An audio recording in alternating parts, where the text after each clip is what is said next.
మాజీ మంత్రి రోజా నోరు అదుపులో పెట్టుకుని మాట్లాడాలని బీజేపీ ఎమ్మెల్యే పార్థసారథి హెచ్చరించారు. రోజా చేసినన్ని తప్పులు ఎవరూ చేసి ఉండరన్నారు. రోజా అవినీతిపై ఇప్పటికే విచారణ జరుగుతోందని చెప్పారు.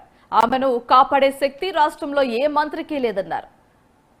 హాస్యాస్కరమైన మాటలు మాట్లాడటం రోజాకే చెల్లుతుందని ఆక్షేపించారు.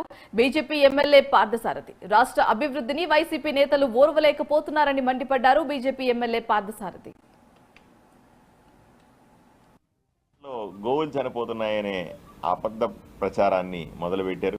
అంటే మొన్న తిరుపతిలో కల్తీ నెయ్యితో ఏ విధంగా ప్రసాదాలు వండించారు, తిరుమల లడ్డులో కల్తీ నెయ్యి వాడడం వల్ల వచ్చినటువంటి అపచారం గురించి 6 నెలల ముందు పెద్ద ఎత్తున ప్రజలు చర్చించుకొని వైఎస్ఆర్సీపీ అప్పటి ప్రభుత్వాన్ని, జగన్మోహన్ రెడ్డి అప్పటి ముఖ్యమంత్రి గారిని పూర్తిగా అసహించుకునే పరిస్థితుల్లో ఈరోజు ఏదో విధంగా సింపతి పాలిటిక్స్, సానుభూతి రాజకీయాలని తీసుకురావాలన్న ఉద్దేశంతో, ఈ ప్రభుత్వం మీద బురద జల్లాలన్న ఉద్దేశంతో తిరుమల తిరుపతి దేవస్థానం గోవులు అనే కొత్త డ్రామాకి తల్లిపోయారు.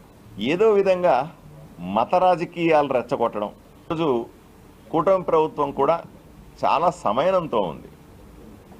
ఎక్కడ ఏ విధంగా రెచ్చగొట్టినప్పటికి కూడా, ఎక్కడ ఏ విధంగా ఇబ్బంది పెట్టే ప్రయత్నం చేసినా సరే ఎక్కడ సమయం కోల్పోకుండా తగిన సమాధానం ఇచ్చే ప్రయత్నం చేస్తా ఉన్నాం. మా దారి మాదే అని వాతావరణాన్ని పాడు చేసే ప్రయత్నం చేస్తే ఊరుకునేది లేదని వైఎస్ఆర్సీపీ పార్టీకి హెచ్చరిస్తా ఉన్నాం. మీకు నిజంగా ఇప్పుడు గోవుల విషయంలో అయినా సరే తిరుమల తిరుపతి దేవస్థానాన్ని సమాధానం అడిగితే సమాధానం చెప్పడానికి సిద్ధంగా ఉన్నాం.